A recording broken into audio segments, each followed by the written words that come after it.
Miguel Hidalgo y Costilla nació en 1753 en la hacienda de Corralejo, el segundo de los hijos del administrador Cristóbal Hidalgo. En Valladolid, hoy Morelia, inició los estudios eclesiásticos a los 12 años. Y en 1770 obtuvo el grado de bachiller en artes y de bachiller en teología. Más adelante se ordenó sacerdote. Durante casi 20 años, Hidalgo se dedicó al magisterio y llegó a ser rector del Colegio de San Nicolás. Y en 1803, ya con 50 años, llegó a la parroquia de Dolores. A principios del siglo XIX, España necesitaba más recursos para la guerra contra Inglaterra. En 1804, el rey decretó la consolidación de vales reales, que convirtió las deudas con la Iglesia en deudas con la corona, y además exigió su pago inmediato.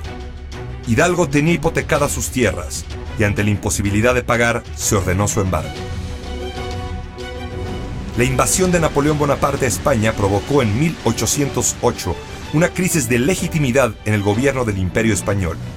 Ese mismo año, el Ayuntamiento de la Ciudad de México y un grupo de conspiradores, en 1809 en Valladolid, propusieron la autonomía de la colonia, pero sus intentos fueron reprimidos.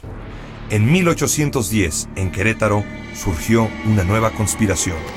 Algunos de sus participantes no buscaban ya solo la autonomía, sino la plena independencia de Nueva España. Hidalgo era uno de ellos. Descubierta la conspiración, los acontecimientos se precipitaron. Hidalgo decidió actuar enseguida. Aquí no hay más recurso que ir a cazar gachupines. El 16 de septiembre dio el grito de independencia. Apresó a los españoles y liberó a los reos. En Atotonilco tomó el estandarte de la Virgen de Guadalupe y comenzó su marcha por el Bajío. Fue a Guanajuato acompañado de decenas de miles de campesinos e indígenas, además de unos cuantos cuerpos del ejército comandados por Ignacio Allende y Juan Aldama. Ahí, la matanza de la Alhóndiga de Granaditas, donde más de 300 peninsulares fueron asesinados, provocó que muchos criollos, que podrían haber favorecido la causa, se volvieran contra ella. Mientras tanto, el ejército insurgente de Hidalgo siguió creciendo. Cada vez era más difícil controlar a las casi 80,000 personas que lo seguían. La batalla del Monte de las Cruces fue un triunfo costoso. Además de las pérdidas en muertos y heridos, vino la decepción entre muchos de los insurgentes por no haber tomado la Ciudad de México. Esta fue quizás la decisión más difícil del recorrido militar de Miguel Hidalgo. Y en pocos días, sus tropas se redujeron a la mitad. En Aculco, con 50,000 hombres menos, sufrió una gran derrota contra el general Félix María Calleja. Los jefes de la insurgencia se separaron. Allende se fue a Guanajuato e Hidalgo se retiró por caminos extraviados hasta Guadalajara, ciudad que fue tomada por otro grupo insurgente. Aquí, no solo rehizo su ejército, sino que pudo gobernar una de las jurisdicciones más importantes del virreinato. En Guadalajara recibió el título de Alteza Serenísima y gobernó con plena autoridad.